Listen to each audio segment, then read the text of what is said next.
पूरे देश के अलग अलग राज्यों में भारत बायोटेक और आईसीएमआर द्वारा डेवलप किए जा रहे कोरोना वैक्सीन का फाइनल क्लिनिकल ट्रायल शुरू हो चुका है।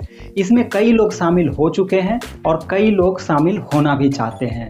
भोपाल के पीपल्स हॉस्पिटल में 27 नवंबर को जब यह क्लिनिकल ट्रायल शुरू हुआ था तो मैं भी काफ़ी एक्साइटेड होकर मानव सभ्यता को कोरोना वायरस से बचाने के लिए सेंटर पर पहुंच गया। और जैसा कि नॉर्मल इंसान आज के समय में करते हैं, जी हाँ, मैंने भी सेल्फी ली, अलग अलग एंगल से फ़ोटो खींचे और 2 घंटे के बाद काउंसलिंग के दौरान मुझे कुछ ऐसी बातें पता चली जिसके कारण मैं इस क्लिनिकल ट्रायल में शामिल नहीं हो पाया। तो आप लोगों के साथ भी ऐसा ना हो, इसलिए इस वीडियो में मैं आपको वो सारी बातें बताऊंगा जिसके कारण आप इस क्लिनिकल ट्रायल में शामिल नहीं हो पाएंगे। इसलिए इस वीडियो को अंत तक जरूर देखें। तो चलिए शुरू करते हैं। हेलो दोस्तों, मैं हूं Sanjeev and welcome to my YouTube channel healthy doer. जब भी किसी नई मेडिसिन का क्लिनिकल ट्रायल होता है तो उसके प्रोटोकॉल में पहले से लिखा रहता है कि किन लोगों को इस ट्रायल में शामिल किया जाएगा और किन्हें शामिल नहीं किया जाएगा। क्लिनिकल ट्रायल की भाषा में इसे इंक्लूजन एंड एक्सक्लूजन क्राइटेरिया कहते हैं। इस ट्रायल के इसी क्राइटेरिया को एक एक करके जानते हैं। सबसे पहला और बहुत ही इम्पोर्टेंट पॉइंट है कि अगर आप प्रेग्नेंट हैं या बच्चे को दूध पिला रही हैं तो आप इस कोरोना वैक्सीन के ट्रायल में शामिल नहीं हो सकते हैं।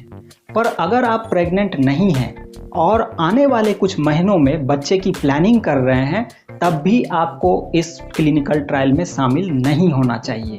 कंपनी के अनुसार वैक्सीन लेने के 3 महीने तक मैरिड कपल को स्ट्रिक्ट प्रोटेक्शन लेना है जिससे कि कोई प्रेगनेंसी ना हो, और अगर अनजाने में प्रेगनेंसी हो जाती है तो आपको एबॉर्शन भी करवाना पड़ सकता है, क्योंकि इस वैक्सीन का प्रेगनेंसी के दौरान बच्चे के ऊपर क्या असर होगा इसकी कोई भी सेफ्टी रिपोर्ट अब तक नहीं आई है। वैक्सीन लेने के 3 महीने तक आप अपना स्पर्म भी डोनेट नहीं कर सकते हैं।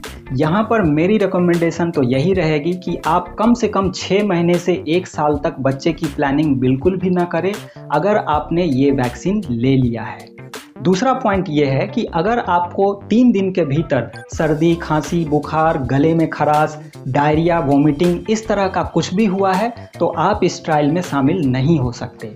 तीसरा पॉइंट यह है कि अगर आपको एक बार कोरोना हो चुका है या आपके फैमिली में किसी को कोरोना हुआ है तब भी आप इस क्लिनिकल ट्रायल में शामिल नहीं हो सकते। चौथी कंडीशन यह है कि HIV, एड्स, हेपेटाइटिस बी और हेपेटाइटिस सी के मरीज को इस ट्रायल में शामिल नहीं किया जाएगा। नेक्स्ट पॉइंट है कि किसी भी बीमारी के सीरियस मरीज को भी इस ट्रायल में शामिल नहीं किया जाएगा, चाहे वो बीमारी दिल की बीमारी हो, अस्थमा हो, डायबिटीज़ हो। पर अगर ये सारी बीमारी कंट्रोल्ड है, मरीज सीरियस नहीं है, तब शामिल किया जा सकता है। पिछले कुछ महीनों में अगर आपने किसी से ब्लड या ब्लड प्रोडक्ट लिया है या आप इम्यूनिटी को बढ़ाने की दवाई ले रहे हैं, तब भी आप इस क्लिनिकल ट्रायल में शामिल नहीं हो सकते हैं। अगर आप इम्यूनिटी को घटाने की दवाई ले रहे हैं या कैंसर के ऐसे मरीज जिनकी कीमोथेरेपी और रेडिएशन थेरेपी चल रही है, वो लोग भी इस क्लिनिकल ट्रायल में शामिल नहीं हो सकते। आपकी उम्र 18 साल या उससे ज़्यादा होनी चाहिए और जब आप एक बार इस स्टडी में शामिल हो जाते हैं तो जब तक ये क्लिनिकल ट्रायल ख़त्म नहीं होता आप कोई भी दूसरी कोरोना वैक्सीन नहीं ले सकते हैं। जब आप क्लिनिकल ट्रायल के सेंटर पर पहुंचेंगे तो आपकी आधे घंटे की काउंसलिंग होगी और जब आप पूरी तरीके से संतुष्ट हो जाएंगे तभी आपको इस ट्रायल में शामिल किया जाएगा।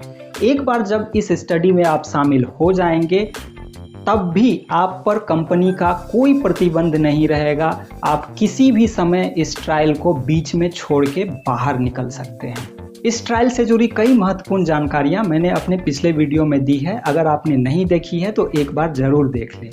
वीडियो के अंत में आपसे मेरा ये सवाल है कि इस क्लिनिकल ट्रायल में कई स्पेशल ग्रुप के लोगों को बाहर रखा गया है, तो क्या जब ये क्लिनिकल ट्रायल ख़त्म हो जाएगा और ये वैक्सीन मार्केट में आ जाएगी, क्या तब भी इन लोगों को ये वैक्सीन नहीं दिया जाएगा?